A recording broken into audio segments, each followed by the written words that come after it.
Good evening and a very warm welcome to Capital Sports 3.0. I'm your co-host for the evening, Alan Moore. Delighted to be back on air this evening. Was a bit worried I wouldn't make it today because it was a long weekend and a long week actually behind us as well. It seems to be getting longer as we get into the autumn, but there you go. So an awful lot to discuss tonight. We have, just political issues that were at play, of course, last week. We had, of course, the death of the English monarch and what happened, the fallout related to Shamrock Rovers and all around that as well. The young player, volleyball player, Rachel Richardson, seems to have been crying wolf at that BYU Duke game. We discussed it fully last week, and another investigation has been completed by BYU. Also, there's been a police investigation, and also the NCAA have started to get involved in a deeper manner, and they've analysed all footage from the game and have not found anything untoward being said or being done. We'll come into that a little bit later as well.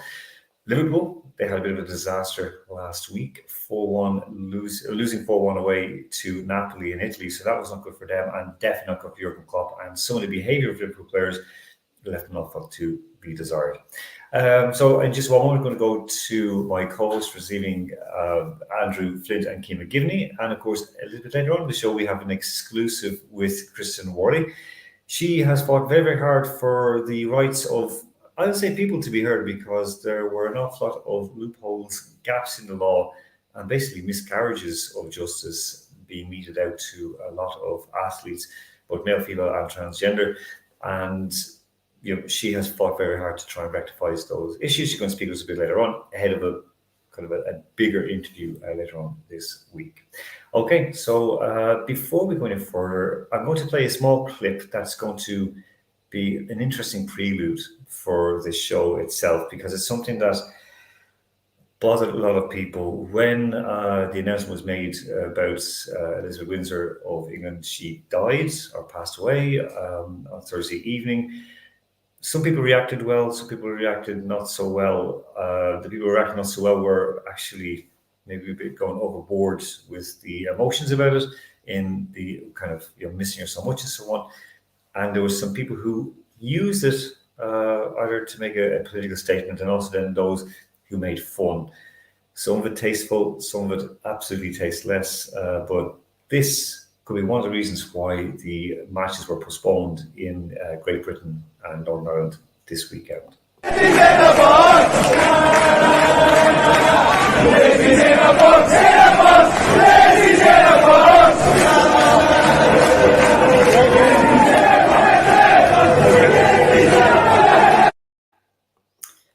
Lizzie's in a box.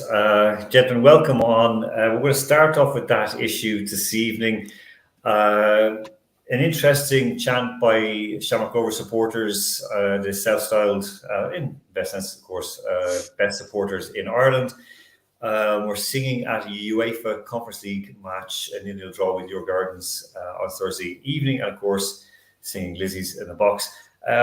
Keane, let's start off with you on that before we go to Andrew. Keane, Shamrock Rovers fans have a reputation of sometimes misbehaving or trying to be seen and heard. How was this received in Ireland? Because in general, I know Irish Twitter was trending on Thursday evening. People were kind of laughing about everything and kind of having a good laugh and, kind of waiting for the reaction from the UK. This seemed to maybe be a bit over the top, or am I misreading it from far away? I to be honest, I hadn't even heard about it, and then I kind of, a bit like you said there about Twitter, I had heard of it then, and it was only just a quick flash over that Shamrock Rovers had done something in terms of a chant, or they were singing or something, and then it kind of died down again. I've heard nothing about it actually since up to this particular point. Let's be honest, I think fine, totally insensitive, totally probably wrong and slightly misguided on Thursday evening. But let's be honest, I'm sure we've heard far worse in stadiums throughout the world over numbers of years. It doesn't matter what the event happens or what event happens, somebody along the line, some chance will start, and nothing is off limits. And I think we've all three of us have seen and heard that over a large number of years. Yeah, spot on with that.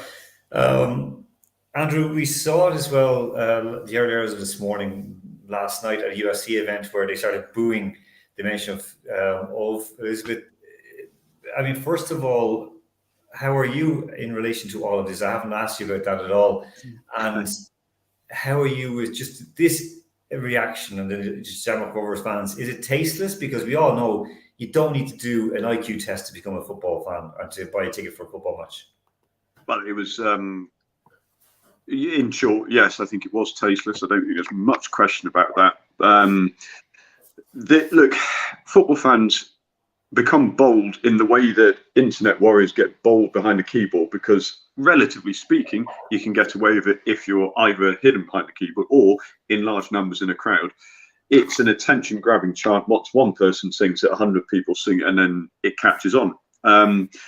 Look, the royal family are wildly popular through millions of people around the world, not just in England, but also there are plenty of people, some of whom will back up with historical claims that they have every reason to not be wildly popular.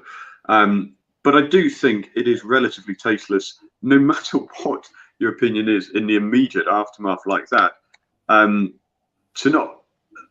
not really, you don't have to grieve if you don't want to grieve. But I do think it is tasteless to put out a chant like that.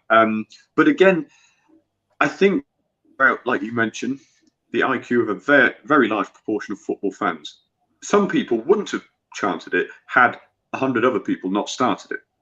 And people follow like sheep. They follow along, and they may think it's okay to do so because a few hundred other people have done so. There's no point going into the historical background because everybody has a different side. And look, I'm speaking with two Irishmen. There's no point skirting around the issue. The royal family will have a different reception on either side of the Irish Sea. But I do think there's a time and a place to voice those sort of opinions, and preferably not in such tasteless fashion, I'll be honest. Yeah, I mean, I know Trevor Sinclair got absolutely horrifically abused and jumped upon on Thursday when he, from his personal point of view, again, his mom's Irish, his stepdad's Scottish, he's a Glasgow Celtic fan. He has been racially abused in the past. He has his own issues as well. And when he said that, black and brown people have a different view on the monarchy, he was destroyed over it.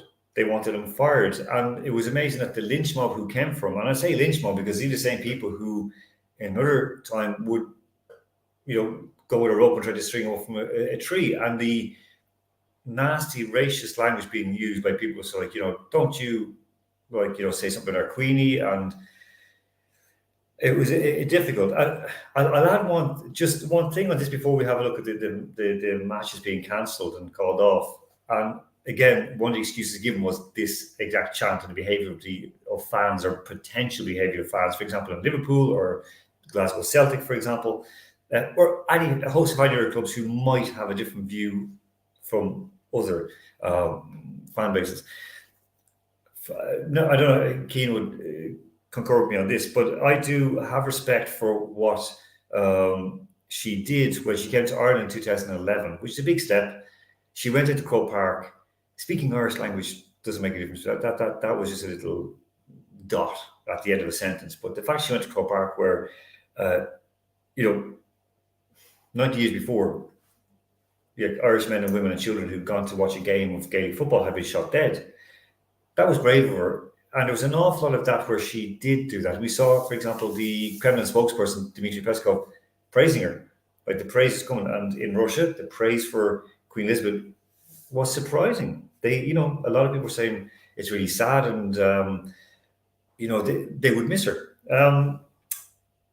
Okay, we'll just have a look at we'll discuss this in a moment. So, of course, this is the situation with all matches being cancelled despite government guidance. Okay, so despite the government said, look, let's go ahead with it, it's okay, but policing fears were at stake, and policing fears, I should say, not ears, policing fears caused them to call off matches.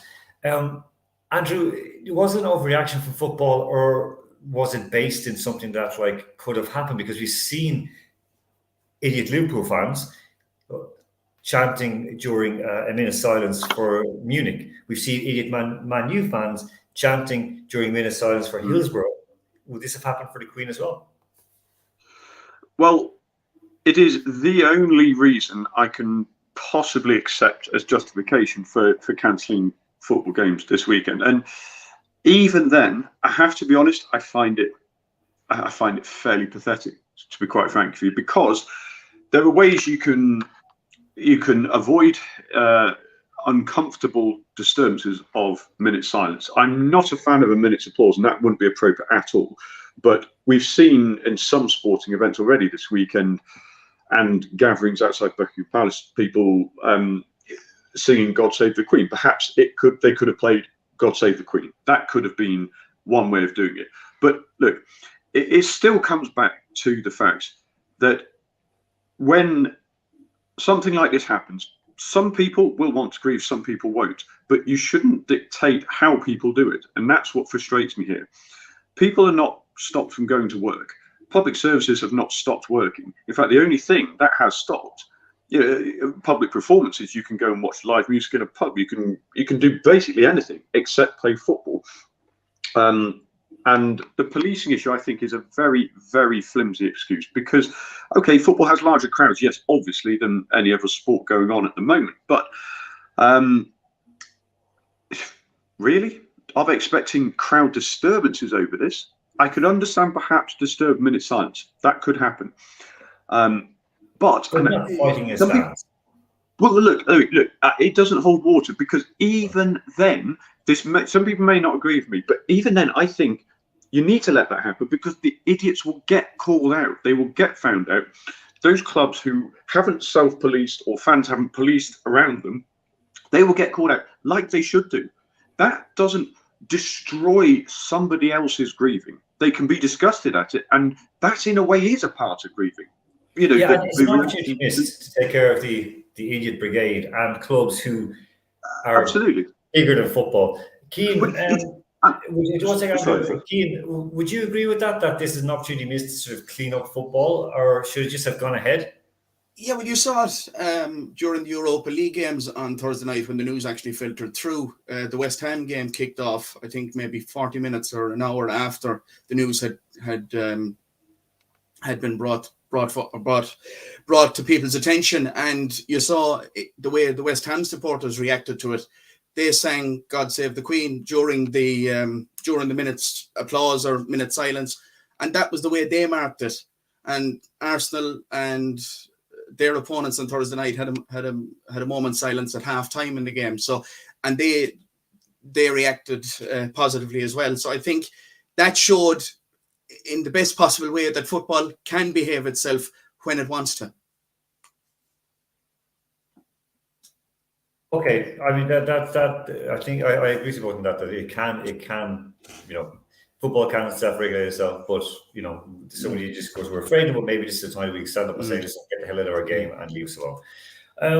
Next one up is one that is interesting. I know Andrew is to be happy with this. So Liverpool, of course, losing 4-1 in Napoli. It could have been so much worse. 3 at half time. Napoli missing a penalty.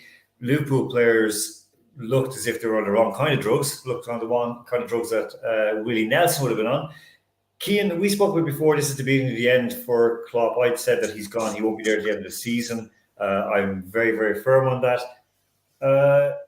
Was this just a bad night at the Neapolitan Opera for them?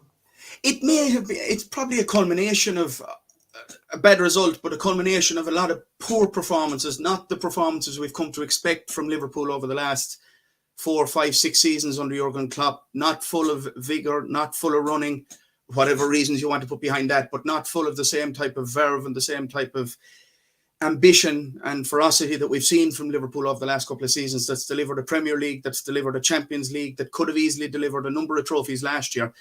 But it certainly looks like things have taken a turn at Anfield, and that result, the last night, could be the tip of the iceberg in terms of things going off a cliff edge. It will be interesting to see when they get back on the field, more than likely in a Champions League game next week, what's the reaction going to be like? I think the cancellations this weekend may not help Liverpool's consistency in trying to find form again. Andrew, looking at that, they would have been playing Wolves this weekend, of course, called off. Liverpool, all sorts of bother. You see, just scrolling across the screen, won only 3 of 8 competitive matches this season so far. They've made millions, 22, I think it's like 18.7 million losses in the transfer market this year, and that's not including agents' fees, wages, and Klopp's own bonuses as well. It's a bad time for them, really bad time for them. Yeah, you'd have to say it's possibly the toughest period that Jurgen Klopp's faced at Liverpool. I don't think he's in any danger in the immediate near-term future. There's some injuries they've got to contend with. Joe Gomez has been little short of dire this season. It is perhaps a sign that they have been perhaps rested on their laurels in the transfer market. They've not backed up in the areas they need to. They constantly complain about midfield, and admittedly, I think they have a point, because against Manchester United, I was dreading the worst. I was speaking to my father about this, and I said, I reckon it'll be 3-0, 4-0 again to Liverpool. But their midfield was so pedestrian with Jordan Henderson and James Milner. Harvey Elliott will become good. He's a young player, but that as a midfield three is fairly poor. Even Manchester United's second choice midfield would be better than that. So some players unavailable, not quite backing themselves up in the transfer market like they should have. Arthur Melo is a fairly uninspiring backup, but they are still an incredibly good team. Mohamed Salah has been completely off form as well. So there's a lot of basic footballing factors, injuries, absences, loss of form. But I don't think the wheels have come off completely, certainly not yet. But I think by the end of the season, this is the big test of Jurgen Klopp. I don't think he's been tested like this before. If he can come back from it, he could save his job. But if he doesn't, perhaps by the end of the season, not just yet, but at the end of the season, he could be in trouble.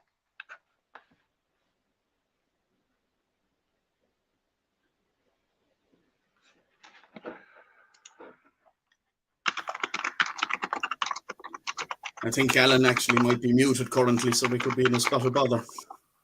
My apologies for that one. So, so basically, as I say, that the issue related to Klopp, of course, as I put forward a couple of weeks ago, why he's on the way out. I've really gone into it. I've spoken with people close to him, spoken with people around the club as well, and it looks like it is bad for now. Andrew might have a little bit of an issue, but we'll get back on in one moment. Question, Keane, from Frank Carter. Hopefully, Andrew will be back with us for this one. Can you answer who is to blame for Liverpool's problems? Fenway, because obviously Fenway Sports Group, the owners, Klopp, players, or what? Who would you reckon? Who would you place the blame on, Keane? I don't know, Alan. I think it's probably a culmination of different things. People might say, has Jurgen Klopp been backed enough in the transfer market? Yes, he spent a heavy amount of money over the last couple of seasons to bring in X amount of players. Some of the players he has brought in the last couple of seasons, their form, their injury profile hasn't been very good. Naby Keita springs to mind. Thiago Alcantara has had a number of injury issues throughout the whole lot of last season and the beginning of this season. He's only come back into the team in the last couple of weeks. So I think the injury profile of some of the players that he's signed over the last couple of seasons has left a lot to be desired. Darwin Núñez probably let him down big time, getting sent off in his home debut against Crystal Palace, and that hasn't helped. But it definitely has. That result last weekend has definitely been coming. And as you pointed out, Liverpool could have been easily, they were 3-0 down at halftime. They could have quite easily been 5-0 down. They could have easily been 6-0 down. Yeah. Or 5-1 down or 6-1 down at halftime. Had a couple of other chances gone in because there was a couple of other opportunities beyond the second missed penalty. Yeah, I mean, looking at some of the lethargy of the Liverpool defenders, and they literally were walking in their own box. There was it was like they've thrown in the towel. And this always comes from the manager down, in my experience. Yeah. The manager is on the way out, and suddenly the players, they go on the way out as well. So it's difficult. Now, hopefully, Andrew's going to get back into us right now. Next one, unfortunately, I popped up by accident, of course, is Rachel Richardson. Interesting young lady. She, of course, is a volleyball player. Of course, a couple of weeks ago, she was, we believe that she was, she claims to say she was racially abused. We discussed it last week, as you know, with Isolt in real depth. Her godmother, we'd said erroneously that her grandmother was her fairy godmother. She put up a tweet that was quite interesting. Said that my goddaughter is the only black starter. There were black players on the bench. The only black starter for Duke's volleyball team. While playing yesterday, she was called an N-word every time she served. Now, Lisa Pamplin, who was her godmother, she really went to town on it, and she's running for political office. I think she's running for a judge position. This was so overblown, but as we've seen that there has been no corroborating evidence of racial heckling towards Duke, the Duke player, Rachel Richardson. Cian, this is getting curiouser and curiouser, isn't it? Yeah, it is. And I mean, I've just done a quick look on the story, and the person that was apparently or supposedly directing those racial slurs, at Rachel, has actually had his ban or her ban lifted in the last week, following some of those investigations by the university and by other authorities. So that's a very interesting thing, that the person they felt was directing a lot of it at Rachel has had his ban lifted, and over 50 people have been spoken to in the investigation, and all the evidence they've looked at, video footage, what was heard, and different statements have concurred that they felt nothing actually happened. Yeah, this is the weirdest thing. As you said, like 50 people interviewed. These are and Duke athletes, her teammates, and one of those athletes, this was on ESPN, this was on a podcast yesterday, was that it was one of the black teammates, and who she had told, Rachel Richardson had said, and you watched the interview with her in this story, we'll put it up in the chat in just a moment. She comes across very, very strangely, as if she doesn't really believe what she's saying. And maybe it's just it could well be the shock, it could well be the pain of having to deal with this. I'm sure that at some other time in her life, her skin color has been used against her. This is something that's ingrained within her, that she feels this, but this is so strange. As I said, like, from an extensive review, we've not, this now what BYU, Brigham Young University, said that we have not found any evidence to corroborate the allegation that fans engaged in racial heckling or uttered racial slurs at the event. As we stated earlier, we would not tolerate any conduct that would make a student athlete feel unsafe. That is the reason for our immediate response and our thorough investigation. Okay, so Cian, where do you go from here with this? Because if this is not the case, if she has been found to be telling lies, it's either a court case gets taken against her, she gets a ban, because there were teams in the NCAA who were saying, stop the season, stop it, because, like, to make a big statement of racism, there has to be punishment for this girl if she's found to have been lying, because it's a serious situation.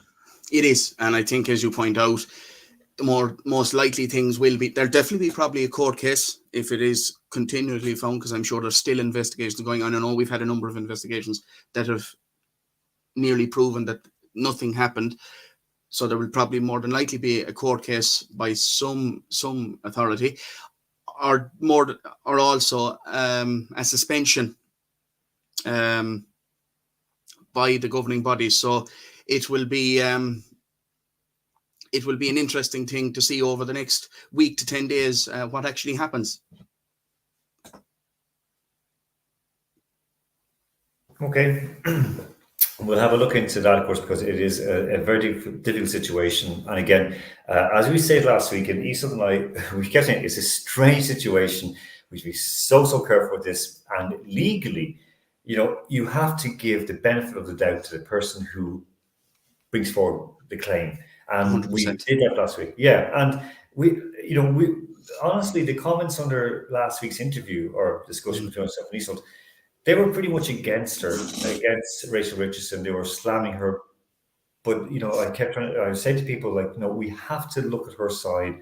She's, you know, if it happened, it has to be stamped out. It's like with the situation with the Shamrock Rovers fans.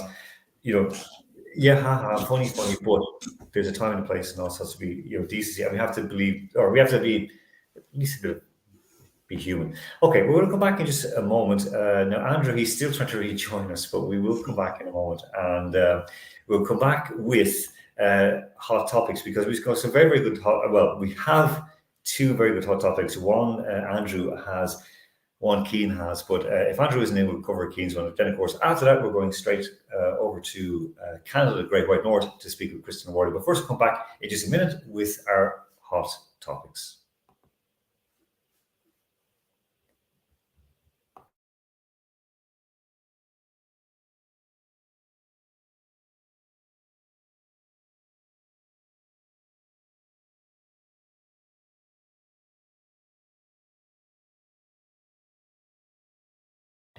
Okay, we are back. Keane is almost hiding from the picture at the moment, but now he's back in focus.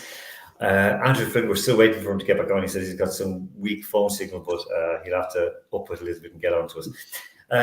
Keane, you have an interesting hot topic, because it's not one that we would normally deal with now, because it's still a year away. But your hot topic is what's about Irish rugby?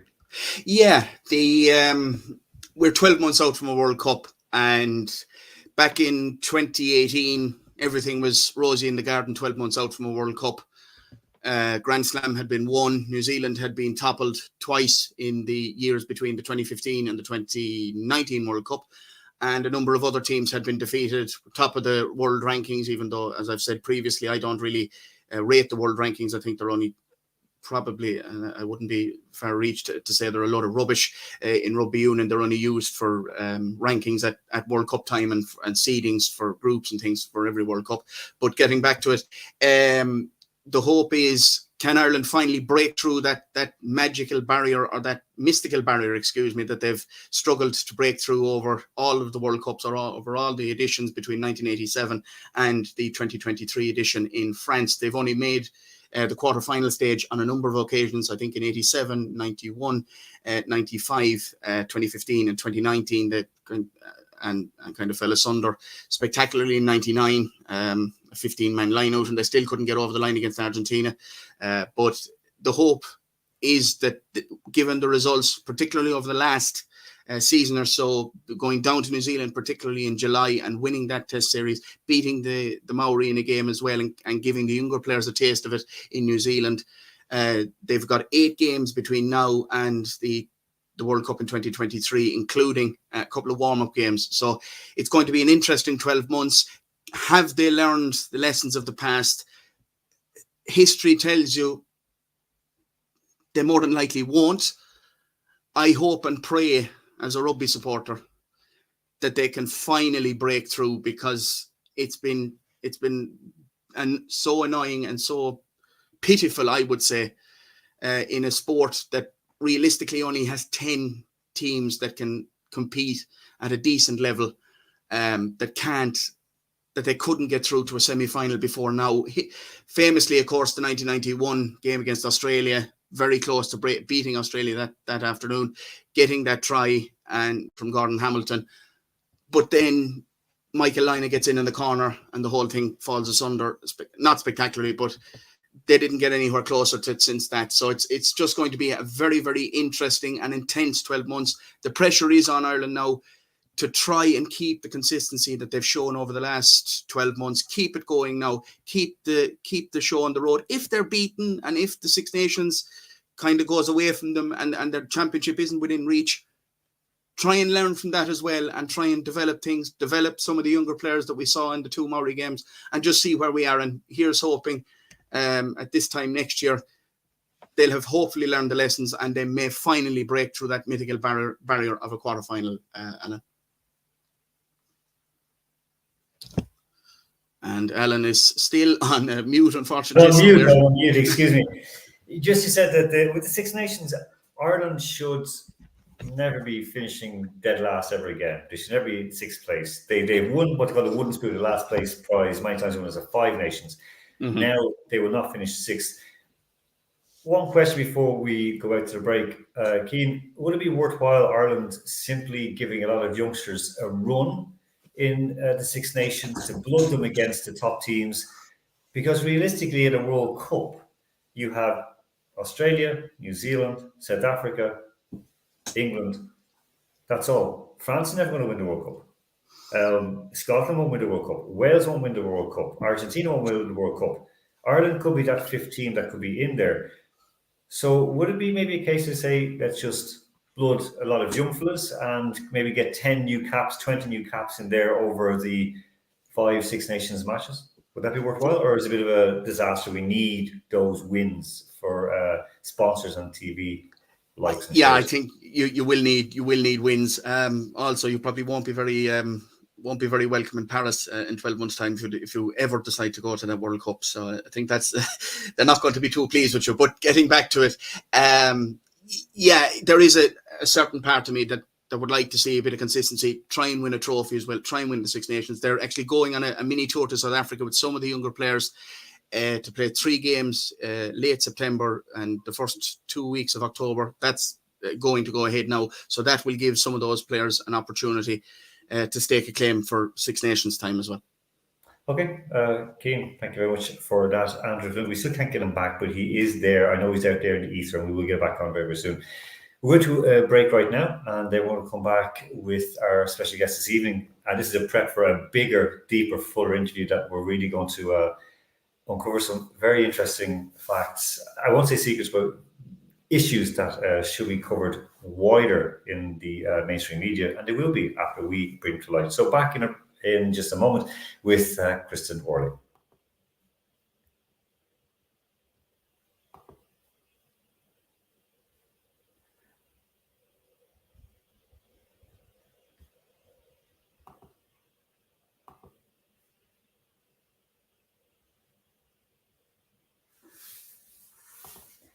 Okay, I am delighted to have on the show this evening. Now, Cian is still there. He'll be back in around 18 minutes' time for the Big Faculty Quiz, because we're going to have I promised Kristen that she will have a bit of a laugh with our Big Faculty Quiz, and Cian has already taken part in it, and he's done well in it as well. And hopefully Andrew Flint will be back on with us to join in as well to make it even more fun.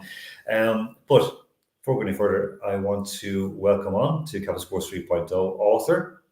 I'll say athlete because an athlete never stops being an athlete. They just go a little bit slower sometimes, unless, of course, you're racing at top level in Europe and suddenly you go faster and faster and faster, or run faster and faster like Ciara McGeehan, but less about that. She is an author. She is an activist. She's someone who I think is going to open our minds a little bit this evening, and I'm looking forward to this further chat to a chat we had before. So a very warm welcome to Capital Sports at 3.0. Kristen Worley, how are you doing this evening? Kristen, you're on mute, I think. You did it. You did it, me. Is it working? No? No, we can't hear you. No. We can't hear you. Kristen, I'm going to see, can we get the sound? Because I'll mute your mic and then turn it back on. So if you try again, any word? Nothing. Kristen, you know what we'll do? If you there we go. There you go. Oh, there we go. Superb. My apologies to everyone, and apologize to you. I just want to say before we begin, Alan, it's a pleasure to connect with you tonight. But it was also really fun for me to listen to the last bit of you and Cian talking about the Rugby World Cup, because as you may or may not know, or many of your listeners may not know, I'm also a New Zealander. So I'm a big All Blacks fan. So I was listening intently to what you guys were saying, and I was like, no. We Kiwis are going to stay strong in our rugby. And I'm a big fan of our All Blacks for sure. I know you stole, because I was going to say, that you were born to a New Zealand mum, of course, born in Canada.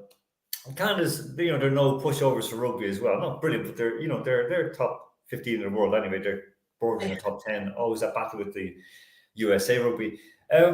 Chris, before going any further, I want to just ask you one thing is that how, when we speak, this is just to sort of preface our entire discussion today, and Isa will be listening to this as well. When we just talk about athletes, should we just say male and female athletes? Do we have to add the transgender tag, which annoys me an awful lot?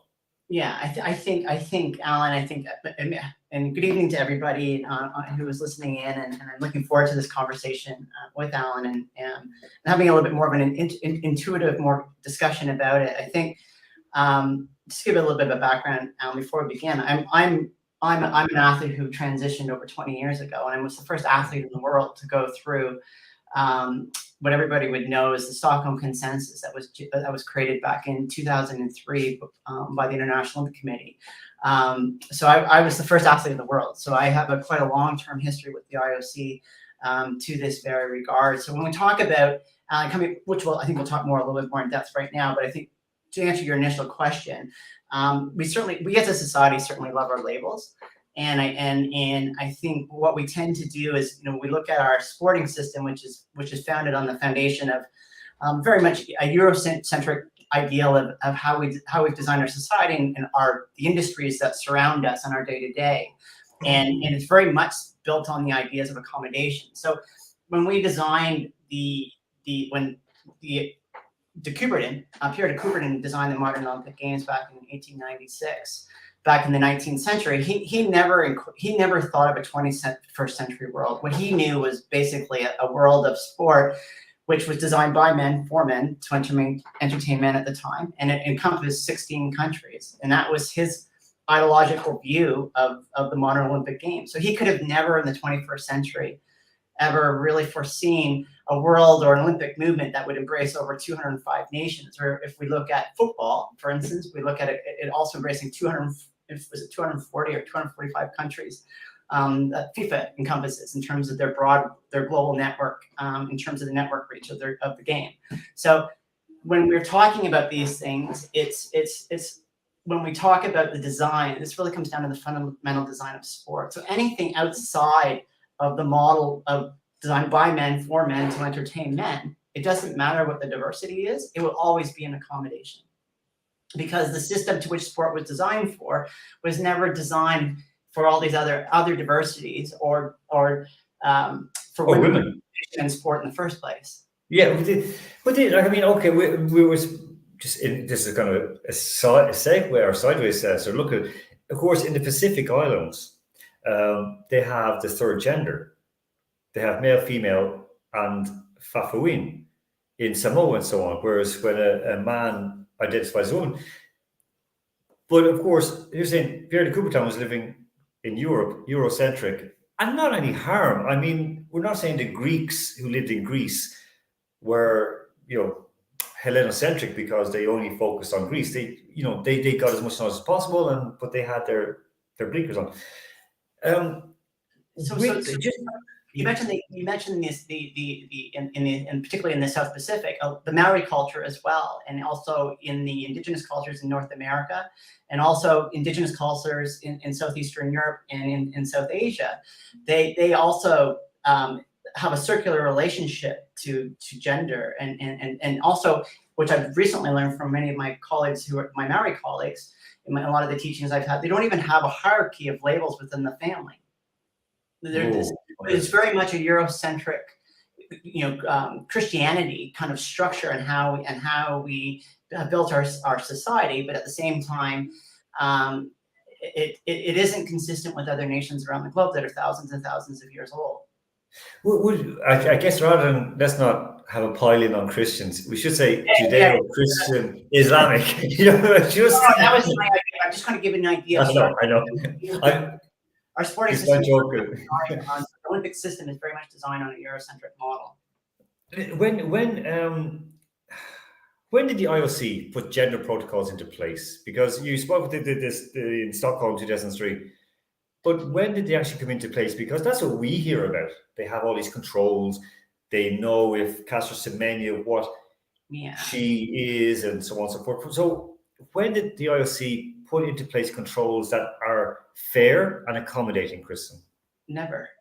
There's your answer in one easy question, in one word, never.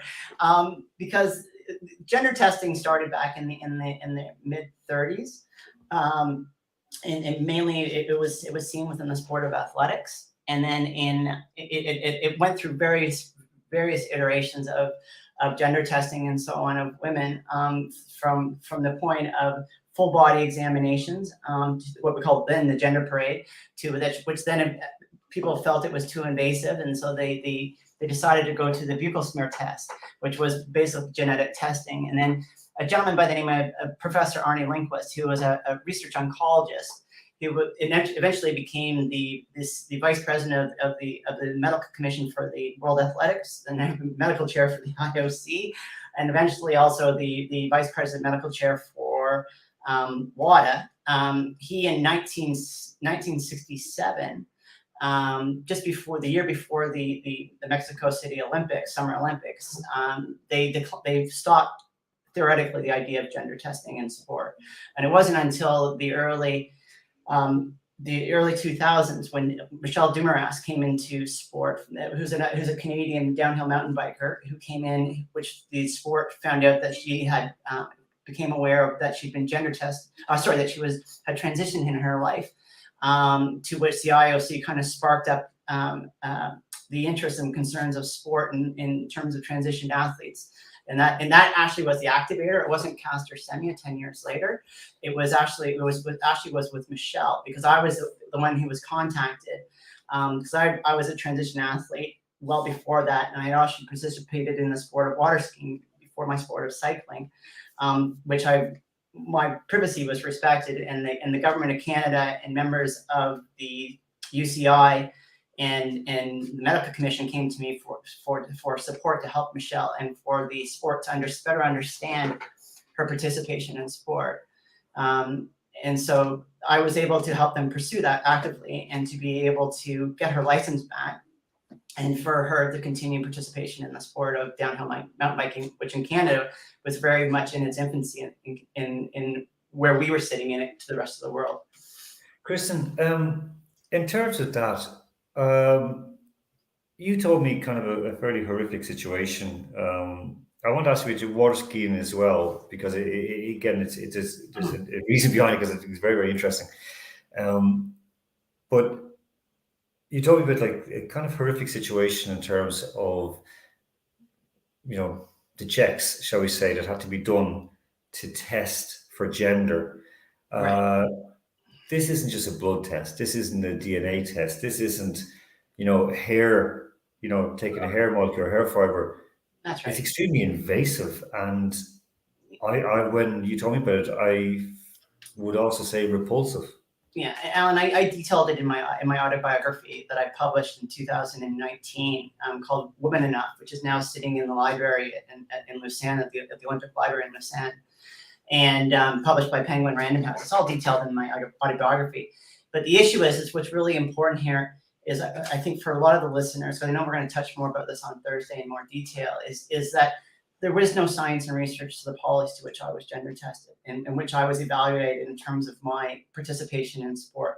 There has never been any science and research and proper science done from any policy from 2003, which was published by the IOC, right up to 2017, which is associated to the legal case we had here in Toronto, to which the IOC would then 180-degree pivot as the world became aware in November 2021, which I was engaged with.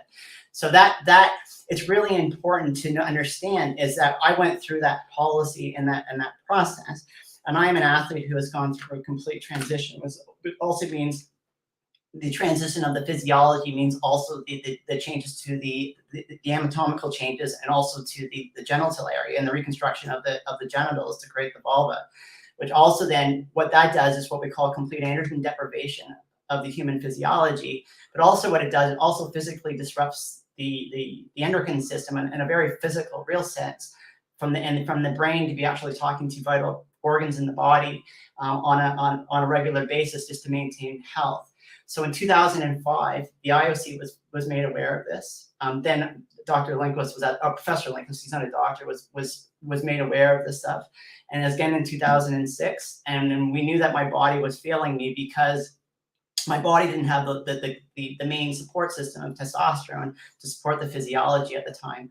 So the issue was, it wasn't until 2008 when we had a meeting with the Canadian government, with then Patrick Schumacher, the vice president of the IOC Medical Commission, who would then admit that they never did the science and research to any of the policies to which I was gender tested and violated by. And that would be the first time, and this is really important to the listeners, and exactly what you're touching on, is that was the first time that the government of Canada realized they raped me. And because there was no science and research to which they were acting on. And Kristen, just on that. Can I just act on that? Just let me finish. So that was the first time they realized that they had, based on their personas, and that they needed to do protect sport ideologically, that they had no science and research to support what actually they were doing to me, other than the fact that it was on their own biases. Right. Kristen, I mean, no, obviously they hadn't got it back. They didn't have a blueprint to work with. This for them was new, and it was also alien to them. And also it was, as you said, as I have discovered from digging into it before, and I mean, it's also against their own core beliefs. It's something that they don't accept. For example, you use the word raped. I mean, that's extremely strong, and that's a trigger word for people who are watching and listening. I'm under my relationship now with the IOC. I'm now seen as a survivor. I've always been a survivor. So in a period of that, from that period of 2008 up to 2013-14, when my body had completely failed me, I went to the Court of Arbitration in Switzerland to query, how can I was no longer going to be able to participate in sport any longer because my body had completely failed me. And so what I had to do is I went to the CAS because I was through the autonomy of sport, right? And so that it would cause a contract as an athlete. That was my way to kind of look at this and figure out a way to bring everybody to the table and say, we got to stop this harm, right? And that was my intention the entire time. So what happened is an Italian lawyer was internally, it was only one call on. They said, Kristen, we knew one day that you would call us. They knew who I was. They knew who my case was. They said, don't bring this to the Court of Arbitration because we are a mediation body. We're not a court of law. We are about contract law and anti-doping. And also the other side has to show up. So they gave me 2 PDF files of 2 cases to say why not to bring it to the CAS. And so then I figured out a way I needed to decouple myself from the autonomy of sport that beholds all athletes, to be able then to be recognized under the Canadian court system, to be able to take a civil steps against, which I was able to successfully with the IOC, WADA, the UCI, and members of associate sporting bodies here in Canada, to the first and only case outside of the autonomy of sport here in Toronto. So that was really a significant move because at the time the IOC also had put out into the press that this was going to impact the autonomy of sport, and that broader control, it would impact the Olympic movement. It was reported by the CBC. They were blaming me, the survivor, because what had happened is that they were using the autonomy as the WADA lawyer stood up in the courts in Toronto and said, we thought Ms. Worley one day would get tired.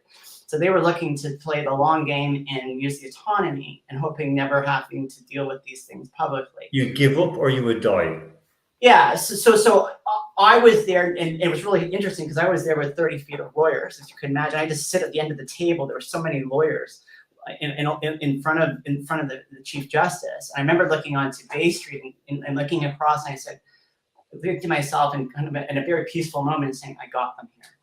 Right. And so that was me. It was the first time for them to have to be able to deal with these issues and say, because they didn't want, it was what's called, the term is called against, my statements against interest. And that's what I've been fighting since 2004, because they didn't want the world to know that they never did the research and the policies. that had been distributed through the autonomy of sport globally through the signature move relationship to the Olympic movement. So I was a problem for sport because I wouldn't stop, because the idea is I wanted to make sure as I walked into Olympic House on November 1st, 2019, when I was looking at working with the IOC when they came to me privately, which I agreed upon. I said to the leadership at the time, I'm here because I want to make sure that harm starts and stops at me. Okay, and this is because we want to move on through this, because from what you said, I mean, again, this is a very nasty moment when you kind of go, okay, well, either she'll shut up or she'll die. And and as you said right at the start, I framed it, there are still no controls, there's still no, they don't know what they're doing. They do know what they're doing. And so the okay. issue, they know what they're doing, but they're not doing the right thing. Well, the issue was that the policy that came out of 2015, which everybody was familiar with, was a policy that came out of it was a scheme set up within the legal process here in Toronto, because they had to face a system that did not care about the world of sport, and it was a civil litigation, and they were having to say people they didn't know and couldn't manage through the autonomy or at the cast, that they actually had to articulate why these policies existed. So they actually, in the process, removed sex reassignment from the policy statement in the process. So the IOC did that on their own, knowing that they were coming in Toronto, because they knew back in 2003, 2004, they hadn't done the science and the research, and they knew that athletes had, in my case, right off the bat, illustrated, we knew the long-term effects of the castration of the physiology. It also impact to the endocrine system, and also the issue of the complete androgen deprivation of the human physiology. They know this, and the science has existed forever, but the issue is, it is that acknowledgement publicly to say we've done harm. And this okay, because this is where I wanted to move on to this, because you're talking about the harm and the damage, because again, without, when you're born, in your situation, born male, so you have a system, a bodily system, endocrine system that's working, that's supported by a set of hormones that women don't have. So, for example, when we see female athletes who are doping and done for testosterone abuse, we know it's unnatural. However, in your body, it was natural, and then when you remove the instruments that produce the testosterone, your body, everything from cancer, from depression, from all sorts of different diseases and body breakdown, muscle breakdown, bone deterioration. Very, very quickly on this, because I know you're going to go deeper with these. So, So what are some of, I've named some of the health effects, Kristen. What? So let me just really quickly first of all, to everybody understand that there is real science behind all of this. So the reason why gender dysphoria occurs in the human physiology is because what we call is the androgen receptor uptake to the brain. So what that does is that it doesn't matter if you're XY or X. For this, we'll talk about the next XY karyotype of the physiology. So when we start off in gestation, we all start off as female. So the issue is when the SRI gene kicks off in the XY chromosomes in the field development at 12 months of gestation, what happens is everybody has gonads. There's actually a single gonad at the beginning, and then it develops into two, and then it increases the testosterone, which then flushes the body through the androgen receptors. But what happens in the central part of the brain, which is called the hypothalamus gland, is the center brain part of the brain, which is the gender center of all of our brains. But what happens is, as I explained, we all start off as female, but what happens is because of low androgen uptake, what happens is that the testosterone doesn't reach the hypothalamus gland. So purpose of our discussion, to make it simple for our listeners, it doesn't masculinize the brain. So the body goes one way and the brain continues going in its continued direction. So there is a complete separation biologically between brain and body. So, okay. So that just to give it, so I just want to be able to explain the simple sciences behind it, and then why athletes particularly are in this place because of the low receptor uptake of their physiology, which is related to androgens as the sole primary hormone in the XY karyotype. We a few weeks ago we had discussed in Gaelic football, Irish Gaelic football. We discussed it between us as well, you and I, that there was a male identifying as female playing against in the women's category, and it was discovered, and through no harm of no fault of their own, no malice, the LGFA, the Ladies Gaelic Football Association, had no guidelines in place for dealing with it because, of course, they are operating on a different situation. They're dealing with women. With this, Fiona, we've seen it in athletics. We've seen it. We've discussed it in fight sports, for example, combat sports. Yeah. Do you see where these people are coming from, and are they being realistic, or are they using? Is there a group using transgender athletes as a battering ram to destroy overall athletes, or how is this working? Yeah, it's really hard for me to get this in a complete 2-minute snippet, but because of the policy statement to which happened here in Toronto, Alan, and because the IOC, when we finished the legal piece here in Toronto, they didn't let the world know that there was no science and research to the policy when we came out of Toronto. So there's been this 5 or 6 year window, and I've actually said this to the IOC myself, because I always say to them, I said, oh, remember 6 years ago, all you wanted to do was hit the survivor with a bigger hammer. And the issue was, I remember walking out after 22 hours of mediation, the second level of mediation in Toronto, and I said to my lawyers as we're walking down the center of Bay Street at 2:30 in the morning, I was thinking, oh my God, they're not going to tell anybody that this policy was thrown out in court and there was no science and research to it in the first place. So the issue is that you've got athletes who have not gone through the surgical interventions of their physiology, thinking that the IOC presented this policy back in the January 16th of 2015 before coming into court in February, thinking that they had done the science and the research, and that there was somehow this big, wonderful change in Arnie Lindquist's mind, thinking, oh my gosh, they're allowing more of us athletes to participate in sport. There was no science and research to it at all. It was really dealing with the legal accountability in Toronto. So the issue is you've got these young athletes, and again, what you're talking about with the women federations, I get why they think the way they do, but I also understand why we've got virtually athletes who are transgendered, who have not gone through full transition. And the issue is that they're unaware that, first of all, there's no science and research to the policies that they're actually participating in.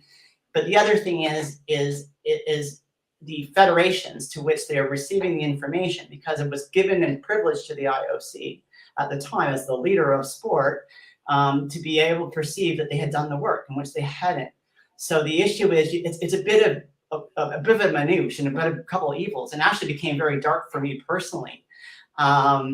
Over the last couple of years, I've said, as the IOC knows, it actually put me into therapy in the last year, because I'm watching all this weaponizing going on in the United States and in Australia and obviously in the UK around these issues. And I know the truth.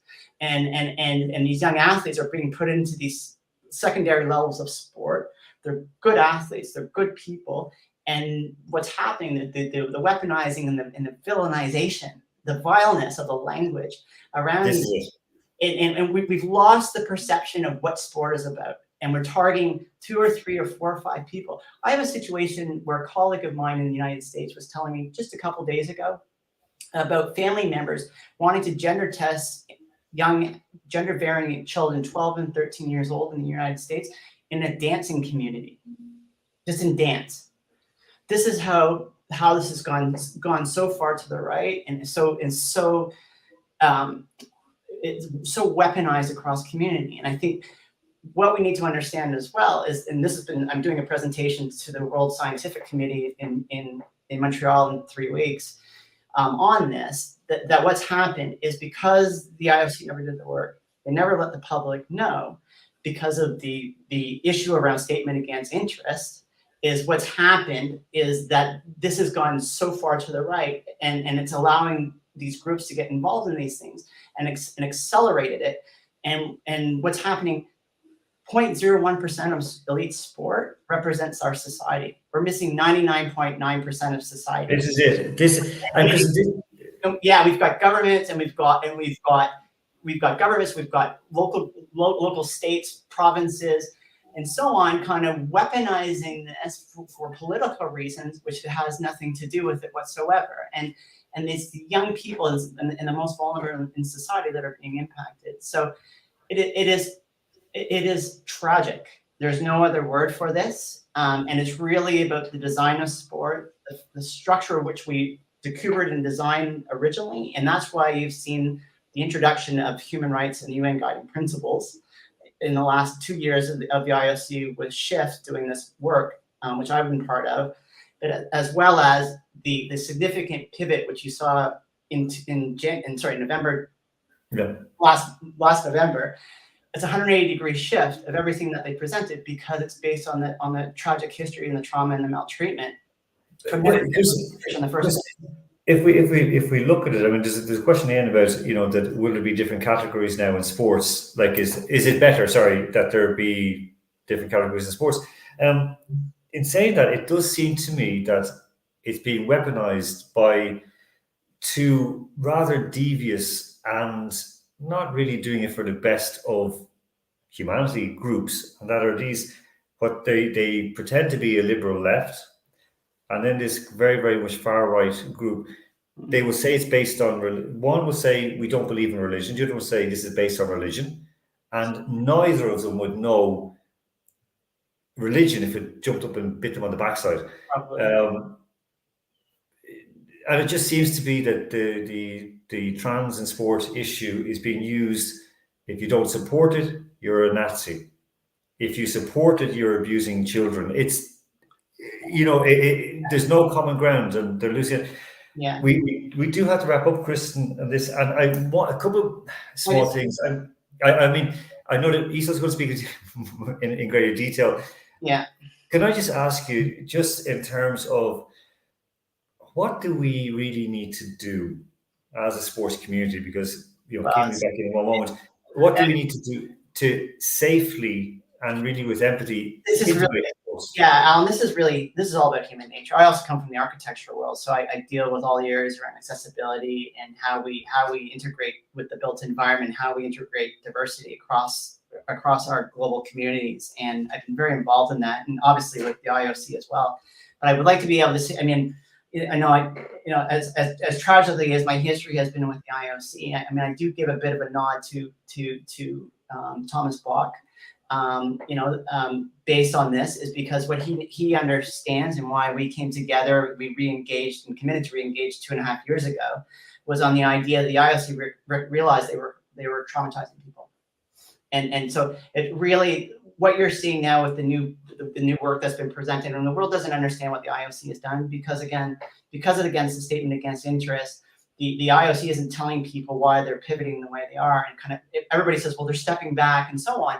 Well, the reason why they're stepping back is because of this historical record, and they haven't been able to tell anybody about it. So the issue is what Thomas understands, and I think the guide, it's not a guideline or framework. It's really a changing the business trajectory of federations and how we do sport. So it comes back to your question, Alan, and even that you're asking me this, it really comes back to the values of sport and how we do sport and how that is introduced across communities across the globe, and the role of sport and the public health alignments to all of that, because many of the discussions that have gone on are always in the high performance group, right? It's always in that 0.1% of society, and we're missing 99.9% of society, and they're also missing the networking capacity, which I've now said to the IOC, just like I've done with the Commonwealth, is to be able to look at your value is no longer about the Olympic Games. Your greatest value is about the Olympic movement and the network to the 205 nations, which Cooper initially started back in 1896, right? And I also know FIFA is really, really taking steps with that on their mandates within global football and reaching out to young people across the globe. So it's a real pivot in behavior and human behavior and business behavior, and also introducing it across their different products and also their various resources and alliances with governments, and moving them from a place of leadership where they were horrible at and moving to a place of stewardship. So they're collectively in alignment and working with various industries to work into changing human behavior, to be able to accelerate and introduce diversity kind of every thought point in that design process. So we're redesigning and rethinking sport sport and its role in society, and it's not in the traditional high performance Eurocentric window where all this harm seems to be occurring.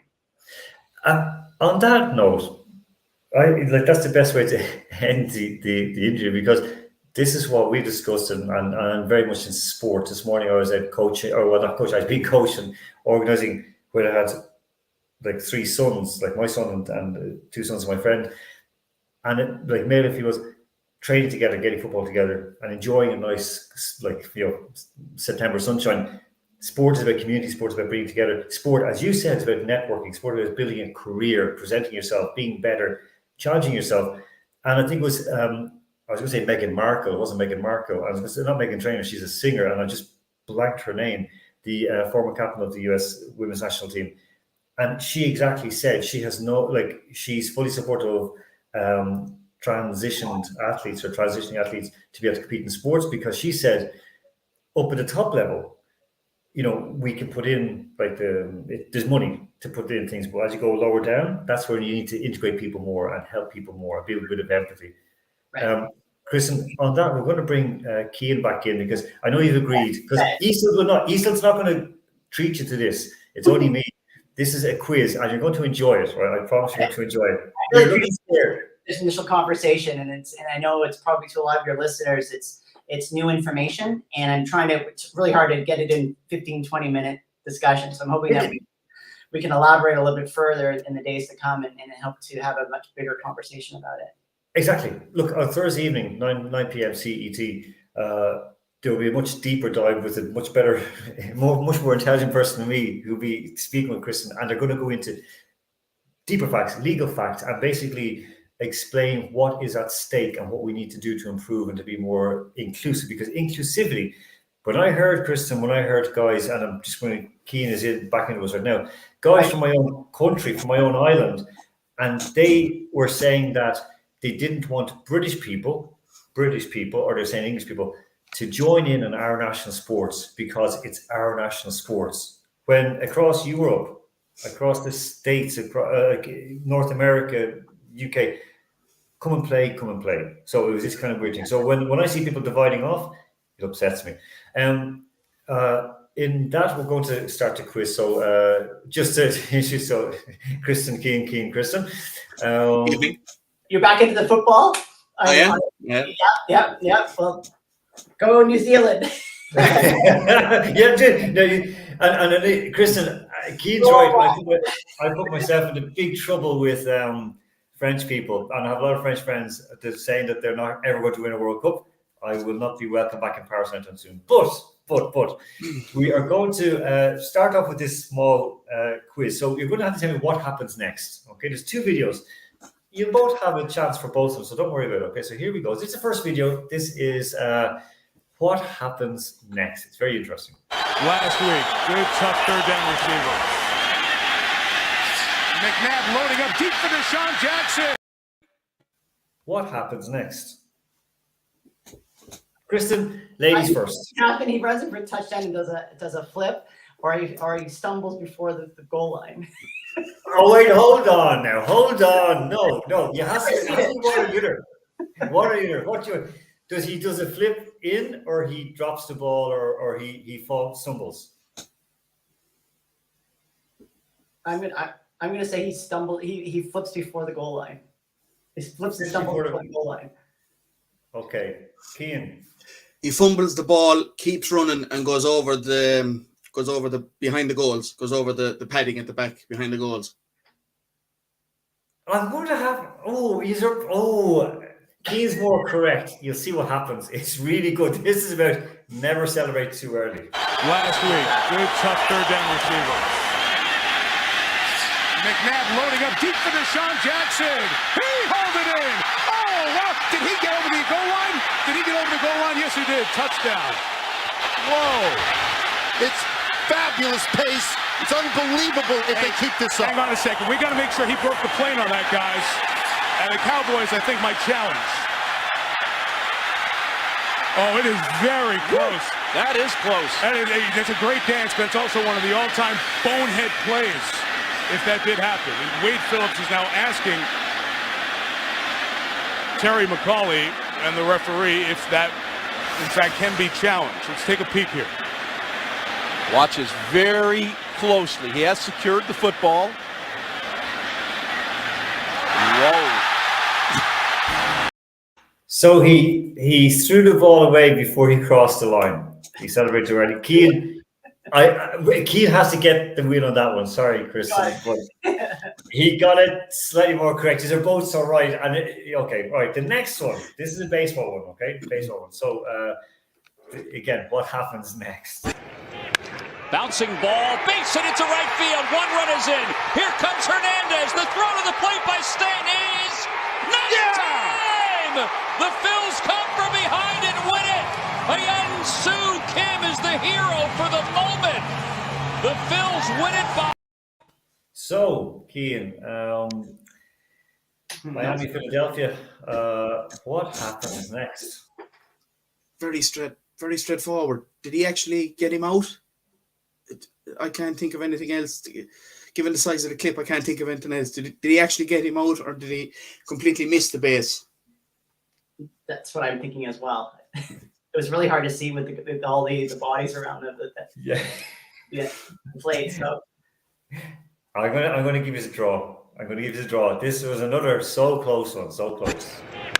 Bouncing ball, base hit into right field. One run is in. Here comes Hernandez. The throw to the plate by Stanton is not in time. The Phils come from behind and win it. Hyun Soo Kim is the hero for the moment. The Phils win it by one here in the bottom of the ninth inning. They're going to take a look at it regardless. I thought he beat it, Tom. I did too. Here's the only look we have that you can see the glove hit the hand before the foot hits the plate. His foot's already passed. Neither foot has touched the bag. See the finger, the index finger bend up. So his foot didn't touch the base. So it's 1-1 on that one. His back foot touched the plate though, like a little bit. He was sliding as he. I thought he touched the plate. Yeah, it looked like he on the back. It looked like he touched it. He did. But they said no. Yeah. So I've said it. Keane did get the edge in that one, Kristen. He got the first one correct. So it's a 2-1 win. But you know, again, I know, Kristen, you're an athlete, so you wanted to keep going, but that was a terrific performance in any case. So thank you very much. I'll say, Keane, thank you very much yet again for this evening. No problem at all, Ellen. Kristen, thank you so much for a wonderful discussion. I'm looking forward to I'll be producing the one on Thursday, because I know that there's going to be an awful lot more space for discussion, and I, for one, I'll be producing it. I know a lot of people will be tuned in as well. Thank you so much. Yeah, I appreciate the opportunity as well to introduce it tonight, Alan, and Keane, nice to meet you as well. And I just think likewise. This is a starting point. It's really hard to get so much historical record into a very short period of time. So I'm looking forward to Thursday night to have that bigger, broader discussion, so more people will tune in. Super. Thank you so much again. Yeah. So take care. Thank you. Take care too. And we did have some comments coming in as well from viewers and listeners. So on that note, I would say thank you very much to Kristen and to Keane for their time this evening. Andrew Flint, unfortunately, he could have gone up in cocktails. We don't know. We're still trying to find out. But of course, he'll be back on next week if we allow him. Isolde, as I mentioned, she will be sitting down with Kristen on Thursday evening, 9 p.m. CET. They're going to really do a deep dive into all the issues affecting integration in sports and the ability for people to actually enjoy sports and to grow our community as well, because a community is not just, one pole or the other pole. It's multipolar, as we say. It's a multipolar world. I'm not going to say where I heard that from, but I heard it recently in a speech at one economic forum. So until Thursday, I won't be on air, but Eastwood will. I'll say take care of yourselves and each other. And of course, we will be back next Sunday as well. Same time, 9 p.m. CET with some more Capital Sports 3.0. So until then, take care of yourselves and once more, each other.